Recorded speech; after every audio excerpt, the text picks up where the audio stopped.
اچھا علی بھائی، یہ دین میں وطن کی محبت جو ہے کیا وہ جائز ہے؟ اور کیا یہ اکثر ترانہ پڑھا جاتا ہے تو ہم بالکل اس کے سامنے سٹینڈ ہو جاتے ہیں اور پھر اس کے بعد جب ترانہ ختم ہوتا ہے تو ہم جھکتے ہیں، تو کیا یہ صحیح ہے؟ نہیں، جھکتے تو کوئی بھی نہیں ہے، یہ اکثر یہ اللہ کے سامنے ہی جھکتے ہیں سارے۔ اسمبلی میں ہم بچپن میں ایسے ٹھیک ہے، یہ دنیاوی ایک طریقہ ہے، اور یہ ڈاکٹر سراج صاحب کا کہنا ہے یہ وطن کی نماز ہے، یہ ایگزیجریشن ہے، اس طرح نہیں ہوتا، بالکل غلط بات ہے۔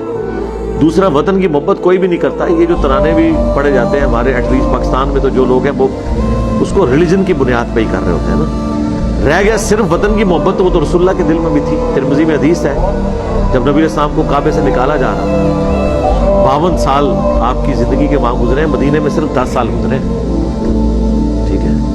میں نے آلموسٹ 15 سال سے زیادہ جاب کی اسلام آباد میں۔ اس سے پہلے بھی میرا تعلیم کے پوائنٹ آف ویو سے یہی علاقہ تھا، لیکن میں کبھی اس کو، حالانکہ میرا ذاتی مکان بھی وہاں بن گیا، لیکن میں وہاں اپنی فیملی نہیں شفٹ کر سکا، میں نہیں ایکسیپٹ کر سکا، واپس آ گیا، مکان ادھر ہی رکھا ہوا ہے۔ تو نبی علیہ السلام تو 52 سال رہے ہیں، آپ کس طرح اس کو چھوڑنا گوارا کر سکتے تھے؟ ترمذی کے الفاظ ہیں کہ اے کعبہ، تو مجھے اس دنیا میں سب سے بڑھ کر عزیز ہے، لیکن یہاں کے لوگ مجھے رہنے نہیں دیتے۔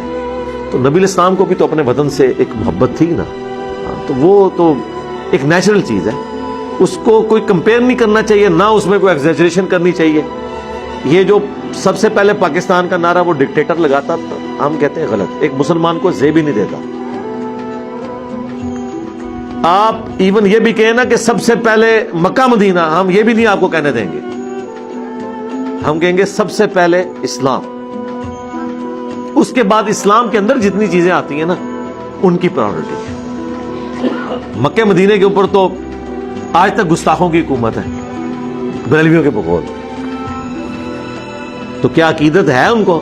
وہ مدینے کی گلیوں سے عقیدت ہے؟ مسجد نبوی کے ایک ایک دروازے سے، ایک ایک ذرے سے عقیدت ہے، سوائے مسجد نبوی دے امام دے۔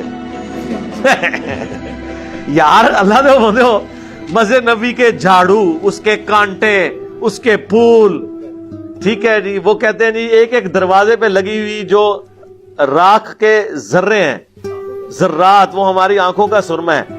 اگر کوئی بیچارہ مظلوم ہے تو مسجد نبوی دا امام ہے جہاں تمہیں 5 ٹائم اتنے نمازاں پڑھا رہا ہے، وہ کہتے نہیں اے مردود ہے، انہیں تو جہنم میں جانا ہے۔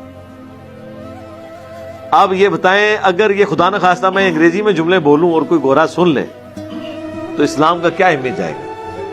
اس وجہ سے مہربانی کرو منو انگریزی نہ ہی لیکچر دین دیو، ہاں اے کوئی اور پاسی کام ٹور پاوے۔